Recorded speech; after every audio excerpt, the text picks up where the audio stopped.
Okay, so it's a little hot in here, so the air is running. I said a little, it's not hot in here. I'm not hot. It's cool in here, but anyway, it's only cool because the air is running. So I have long sleeves on just for that. But anyway, I'm going to make a quick video real quick. A quick video real quick. It's a little redundant, right?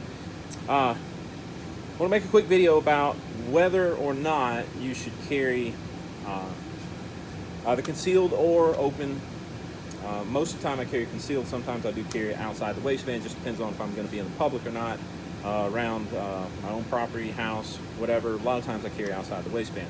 Anyway, whether or not you should carry with a round in the chamber or not. Now, I'm not going to answer that question for everyone. So I'm not going to enter the debate and say, well, this is right and this is wrong.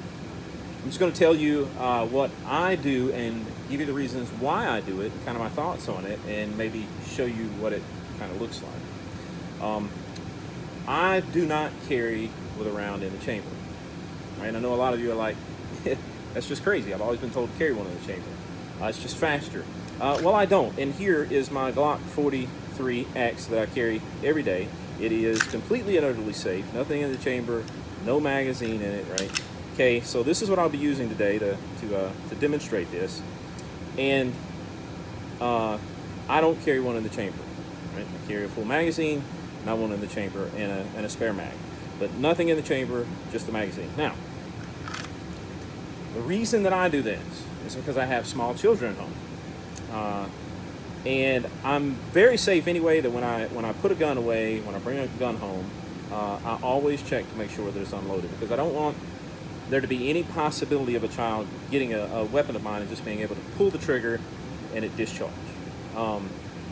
They're not quite old enough yet to understand firearms, which I am teaching them starting out already, but they're just not old enough to understand, and it's very possible that they would. In fact, I'm teaching them already when they were 3 and 4 years old to not put their finger directly on the trigger. Like, I hate it when somebody, the first thing they do is they go inside the trigger guard with a finger when they get a gun, right? So I'm teaching even my 3 and 4 year old, they're 4 and 5 now, but I've been teaching them for a while, that this finger stays on the outside of the slide all the time when you take it, right? Whether it's loaded or not. This is just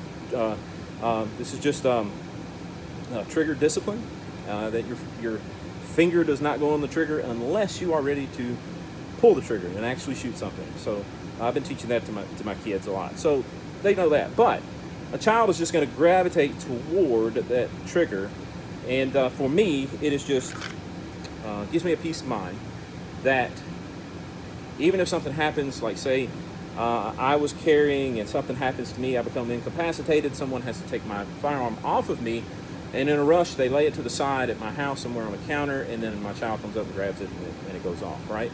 So just looking at contingencies such as that, I feel it's safer for me, or I feel better to carry with that one in the chamber. Now, how much does that add to time if you actually have to draw and use it?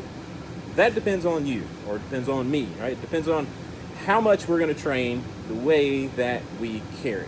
So when I train to carry, or when I train either outside the waistband or inside the waistband, and training could be just dry firing, right? That's what I'm doing right now. So I'm training to come out and just to dry fire at a target.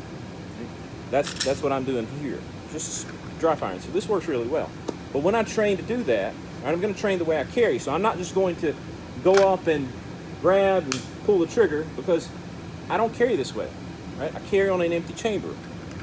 So when I train, no matter what it is, my first instinct is going to be my left hand, because I'm right-handed. As I go to draw my firearm, is going to be moving toward the slide. So as I take the firearm out and come to bring it up into a ready position, I am chambering around on the way to target acquisition, then depressing the trigger, right? So is that slower than just coming up and pulling the trigger? Yes, it is. It is. I would say, I don't want to say it's a minuscule amount, because any amount in a life-threatening situation could be a bad amount, but I believe, and I haven't done the timing, I have seen it done, but I haven't timed myself, but I believe it's around a half a second or less slower. If you train, right, to rack your slide as you come up, and I'll demonstrate a few of these, right? So it's just getting muscle memory that your hand, your left hand or your right hand, depending on if you're left-handed, right, that it moves toward that slide as you start to draw every time, and then as you come to target, you're ready to go.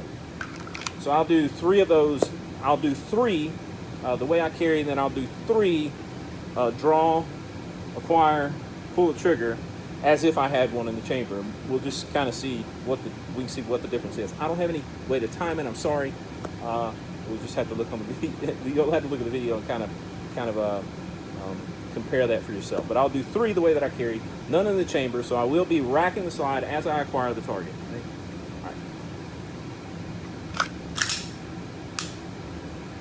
All right. 1.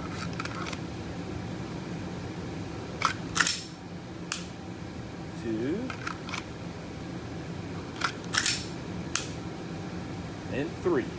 Now, and I'll have to re-rack in order to reset that trigger for these. Now, these next 3 will just be pull straight out, acquire the target, pull the trigger.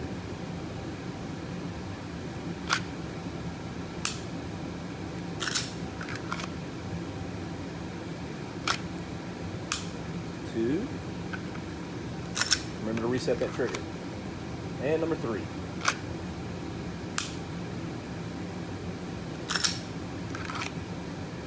And that's kind of the difference. And again, like I said, I know I kind of started this out saying I'm gonna say, well, should you do this or should you do that?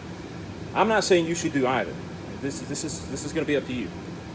I'm not an expert in that area. I'm just trying to give a little information as to why I do a certain thing, the reasons for it, and kind of the method I go about training in order to carry that way. I think that's important to do. Without training, it doesn't matter if you carry one in the chamber or not. You're probably going to lock up in a situation, and it's not even going to benefit you if you do even carry in the chamber.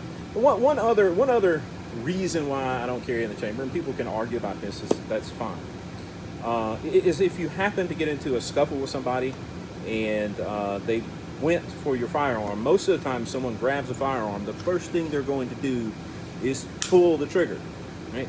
So I'm not saying that they won't rack it to make sure there's one in the chamber, right? But most of the time, if they pull it, especially in a scuffle on the ground, they're just going to pull the trigger. Now, if there's not one in the chamber, they're going to do that and wonder why the gun's not going off, and maybe that gives you a little bit of an upper hand, right? You don't have to take that as advice. It's just my thought process, the way that I critically think about this situations and how things could be. The main reason that I don't carry with one in the chamber is because of my young kids at the house, and just another added safety feature in there that I am assured that there will be no gun in my house that is able to be picked up and just pull the trigger and it goes bang. I think that could cause a big problem. Anyway, so that's all I have for today. Thank you very much.